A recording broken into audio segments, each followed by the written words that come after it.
आज आपण करणार आहोत विदर्भ स्पेशल सांबार वडी। तर विदर्भात कोथिंबिरीला सांबार असं म्हणतात आणि भरपूर असा सांबार वापरून ही सांबार वडी बनवली जाते आणि चवीला तर फारच अप्रतिम अशी असते। हाय हॅलो नमस्कार, मी मधुरा सावजी किचन मध्ये तुम्हा सर्वांचं अगदी मनापासून स्वागत। तर आज आपण करणार आहोत विदर्भ स्पेशल सांबार वडी।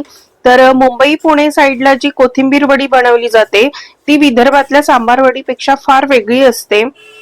तर ही सांबार वडी कशी बनवायची तेच आज आपण बघणार आहोत आणि यासाठी लागणारा जो मसाला आहे तो 2 महिने कसा टिकवायचा हे सुद्धा मी आजच्या व्हिडिओमध्ये सांगणार आहे।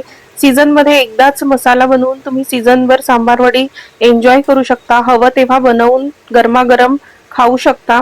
तर त्यासाठी काही टिप्स आणि ट्रिक्स मी सांगणार आहे आणि संपूर्ण सविस्तर मी आजच्या व्हिडिओमध्ये सांगितलेलं आहे। तर त्यासाठी व्हिडिओ शेवटपर्यंत बघा। तुम्ही जर अजूनपर्यंत माझ्या चॅनलला सबस्क्राइब केलं नसेल तर सबस्क्राइब करा, खाली दिलेल्या बेल आयकॉनवरही क्लिक करा।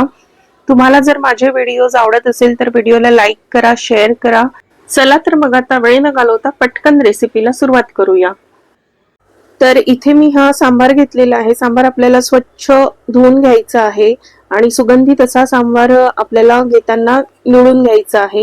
यात भरपूर पाणी घालून आपल्याला स्वच्छ धुवून घ्यायचं आहे अशा पद्धतीने आणि त्यानंतर यातलं पाणी आपल्याला निथळून घ्यायचं आहे। त्यासाठी एका चाळणीमध्ये याला काढून घ्यायचं आणि पाणी निथळल्यानंतर याला एका कॉटनच्या कपड्यावरती सुकवत ठेवायचं।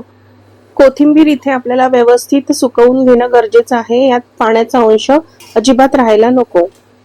आता इकडे आपल्याला सांबार वडीसाठी लागणारा मसाला तयार करून घ्यायचा आहे। तर त्यासाठी आपल्याला 2 टेबलस्पून तेल घालायचं आहे। तेल खूप घालायचं नाही कारण आपल्याला नंतर सांबार वडी डीप फ्रायच करायची आहे। तेल गरम झाल्यानंतर यात अर्धा चमचा जिरे मोहरी घालायचं आणि मोहरी तळतळल्यानंतर आपल्याला याच्यामध्ये एक मीडियम साईजचा कांदा बारीक चिरलेला घालायचा आहे आणि इथे कांदा आपल्याला गोल्डन ब्राऊन होईपर्यंत परतून घ्यायचा आहे। तर हा मसाला टिकवण्यासाठी आपल्याला इथे कांदा ब्राऊन रंगावर परतून घेणं गरजेचं आहे। आता यात घालायची थोडीशी हळद, त्यानंतर यात चवीनुसार तिखट घालायचं आहे, धणे पावडर घालायचं आहे 1 चमचा।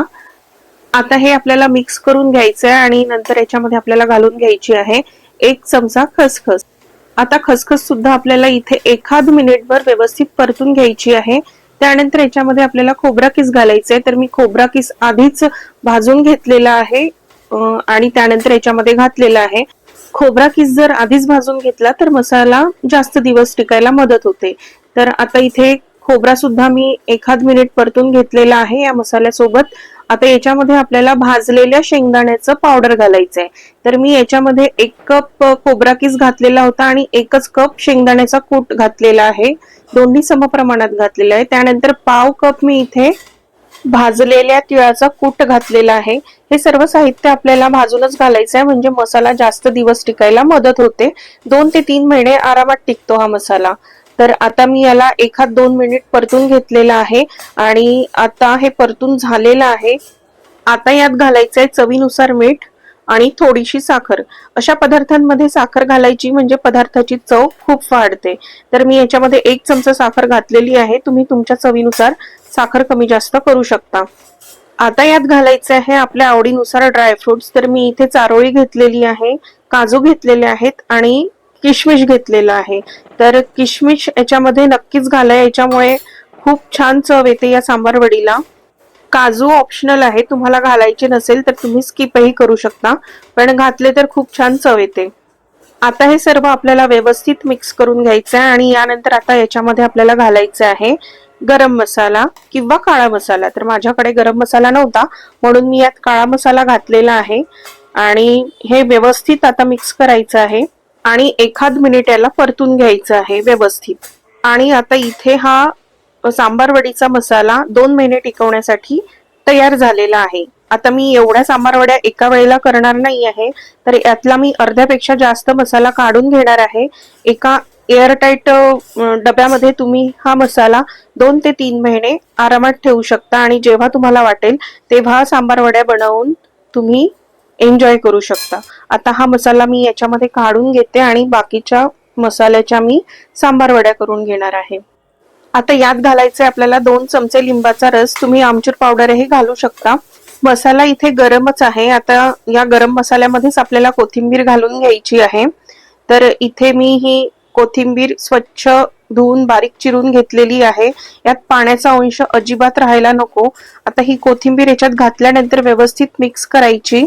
गॅस इथे बंदच आहे, फक्त मसाला गरम आहे। गरम मसाल्यामध्येच आपल्याला कोथिंबीर परतून घ्यायची आहे, मिक्स करायची। इथे आपल्याला कोथिंबीर शिजवून घेण्याची अजिबात गरज नाहीये, गरम मसाल्यामध्येच कोथिंबीर मिक्स करायची। आणि जर आपण शिजवून घेतली तर ती कोथिंबीर काळी पडते, हिरवी दिसत नाही। त्यामुळे अशा पद्धतीने मिक्स करून घ्यायची, म्हणजे ती हिरवी कंच राहते आणि दिसायला सुद्धा छान दिसते। आता हे मिक्स झालेलं आहे। कोथिंबीर भरपूर घालायची, कारण ती किती घातली तरी ती कमीच वाटते, कारण ती चिमत जाते। त्याच्यामुळे भरपूर अशी कोथिंबीर घालायची आहे आपल्याला इथे। आता मी यात कोथिंबीर घालून घेतली, हे मिक्स झालेलं आहे। आता हे थंड होऊ द्यायचं आहे आणि आता इकडे आपल्याला यासाठी लागणारा डो तयार करायचा आहे। पारीसाठी आपल्याला डो तयार करून घ्यायचा आहे। आता इथे मी 1 कप बेसन घेतलेला आहे आणि त्याच कपाने मोजून मी इथे मैदा घेतलेला आहे, अर्धा कप। तर बेसन 1 कप आणि मैदा अर्धा कप घालायचा आहे। आणि पारी छान कुरकुरीत होण्यासाठी मी इथे रवा घातलेला आहे, पाव कप इतका रवा घालायचा आहे, किंवा तुम्ही 2 ते 3 टेबलस्पून रवा घातला तरी सफिशियंट आहे। आता यात घालायची थोडीशी हळद, चवीनुसार तिखट, धने पावडर 1 चमचा, चवीनुसार मीठ, आणि हे सगळं आता मिक्स करून घ्यायचं। आणि याच्यामध्ये आपल्याला कडकडीत तेलाचं मोहन घालायचं आहे। तर 2 टेबलस्पून तेल मी कडकडीत गरम करून घेतलेलं आहे आणि त्याचं मोहन आता आपल्याला याच्यामध्ये घालायचं आहे। तर तेल मी इथे आधीच गरम करायला ठेवलेलं होतं, तेल गरम झालेलं आहे आणि हे मोहन आपल्याला याच्यामध्ये घालायचं आहे। तर सुरुवातीला हे गरम आहे, त्यामुळे चमच्यानी मिक्स करून घ्यायचं आणि त्यानंतर थोडं थंड झालं की मग हाताने याला मिक्स करायचं। व्यवस्थित चोळून चोळून हे तेल आपल्याला लावून घ्यायचं आहे व्यवस्थित। आता इथे हे व्यवस्थित मिक्स करून झालेलं आहे। याचा असा लाडू करून बघायचा, तो जर बनला की समजायचं की इथे मोहन आपलं परफेक्ट झालेलं आहे। आता यात थोडं थोडं पाणी घालून आपल्याला याचा गोळा तयार करून घ्यायचा आहे। तर आपल्याला इथे याचा गोळा सॉफ्टच ठेवायचा आहे, खूप सैल पण करायचा नाहीये आणि खूप कडकही ठेवायचा नाहीये। तर कारण याच्यामध्ये आपण रवा घातलेला आहे आणि रवा पाणी शोषून घेतो, त्याच्यामुळे थोडा सॉफ्टच ठेवायचा। तर अशा पद्धतीने मी इथे याचा गोळा तयार करून घेतलेला आहे, तुम्ही बघू शकता इथे अशाच पद्धतीने आपल्याला गोळा तयार करायचा आहे। आता हा आपल्याला 15 मिनिट झाकून ठेवायचा आहे, म्हणजे यातला रवा व्यवस्थित मुरेल। आता इकडे हा मसाला थंड झालेला आहे आणि मला यात थोडीशी कोथिंबीर कमी वाटली, म्हणून मी यात पुन्हा थोडीशी कोथिंबीर घातलेली आहे। आता हे आपल्याला मिक्स करून घ्यायचं आहे। इथे आपला हा मसाला रेडी झालेला आहे। आता आपल्याला इथे याच्या सांबार वड्या तयार करून घ्यायच्या आहेत। तर इथे मी 1 चमचा काळा मसाला घेतलेला आहे, त्यात थोडं पाणी घालायचं। मी पाणी घालते, तुम्ही तेलही घालू शकता। तर मी इथे हे मसाल्याचं पाणी तयार करून घेतलेलं आहे। आता इकडे हा डो सुद्धा छान मुरलेला आहे, याला 15 मिनिट मी झाकून ठेवलेलं होतं। याला पुन्हा एकदा व्यवस्थित मळून घ्यायचं आणि त्यानंतर आपल्याला याचे छोटे छोटे गोळे तयार करून घ्यायचे आहेत, अशा प्रकारे। तर इथे मी अशा प्रकारे हे छोटे छोटे गोळे तयार करून घेतलेले आहे। आता हे झाकून ठेवायचे, नाहीतर कडक येतील। आता यातला एक गोळा घ्यायचा आणि इथे पिठाचा वापर करायचा नाहीये आपल्याला, लाटताना तेलच वापरायचं आहे। पिठाचा जर वापर केला तर मग ते तळताना तेल खराब होऊन जातं, त्याच्यामुळे इथे लाटताना आपल्याला तेलाचाच वापर करायचा आहे। तर याची छान पातळ अशी पारी लाटून घ्यायची आहे। अशा प्रकारे पातळ अशी पारी लाटून घेतली तर मग ती तळल्यानंतर छान क्रिस्पी होते, त्याच्यामुळे पातळच लाटायची आहे। आता हे जे मसाल्याचं मिश्रण केलेलं होतं ते याच्यावरती लावायचं, पसरवून घ्यायचं आणि आता याच्या मधोमध आपल्याला हा मसाला घालायचा आहे। तर मसाला भरपूर घालायचा, तर मी 2 चमचे यामध्ये मसाला घालून घेतलेला आहे। हाताने याला अशा पद्धतीने मधोमध सेट करून घ्यायचं। तर मी तुम्हाला 2 पद्धतीने वड्या कशा भरायच्या ते सांगणार आहे। तर एक ही पद्धत आहे, मसाला मधोमध भरल्यानंतर याला अशा पद्धतीने आपल्याला कव्हर करून घ्यायचं आहे, पॉकेट शेप मध्ये अशा पद्धतीने। ह्याच्या कॉर्नर्सला पण पाणी लावून घ्यायचं, म्हणजे तेलात घातल्यानंतर ते सुटणार नाही आणि मसाला बाहेर निघणार नाही। तर अशा प्रकारे याला पॅक करून घ्यायचं। याच्या कडाही व्यवस्थित दाबून घ्यायच्या, म्हणजे तेलात घातल्यानंतर सुटणार नाही। तर अशा प्रकारे मी इथे ही पॉकेट शेप मध्ये सांबार वडी तयार करून घेतलेली आहे. आता मी तुम्हाला एक दुसऱ्या पद्धतीने सांगते. तर पारी लाटल्यानंतर आपल्याला याच्यामध्ये भरपूर असा मसाला भरून घ्यायचा आहे. तर या पद्धतीमध्ये मसाला थोडा साईडला भरायचा, कारण आपण याला रोल शेप देणार आहोत. रोल शेप मध्ये मसाला अजिबात बाहेर निघत नाही. तर या पद्धतीने जर सांबार वडी भरली तर ती तेलात घातल्यानंतर अजिबात सुटत नाही. तर अशा पद्धतीने एका साईडला मसाला भरल्यानंतर याला असा रोल करून घ्यायचा, रोलचा शेप द्यायचा. गोल गोल याला अशा पद्धतीने फिरवायचं. याच्या कॉर्नरला अशा पद्धतीने पाणी लावायचं आणि ते व्यवस्थित चिपकवून घ्यायचं, ते निघायला नको अशा प्रकारे. तर इथे हे रोल शेप मध्ये ही वडी मी बनवून तयार केलेली आहे. तर तुम्ही पॉकेट शेप मध्येही करू शकता, रोल शेप मध्येही करू शकता, पण सर्वात सेफ जी आहे ती रोल शेप मध्येच आहे, कारण तेलात घातल्यानंतर ती अजिबात सुटत नाही. तर आता इथे मी तेल गरम करायला ठेवलेलं होतं, तेल गरम झालेलं आहे.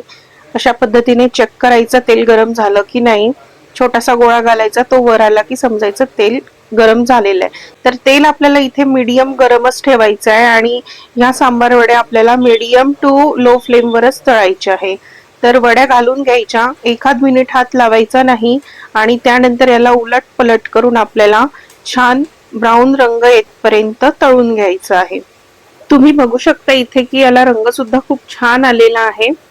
तर अशाच रंगावर आपल्याला याला तळून घ्यायचं आहे. तर अशाच पद्धतीने मी इथे संपूर्ण सांबार वड्या तयार करून घेतलेल्या आहेत आणि तुम्ही बघू शकता याला रंग सुद्धा खूप छान आलेला आहे आणि खूप छान दिसत आहे. मी याला कढी सोबत सर्व केलेलं आहे.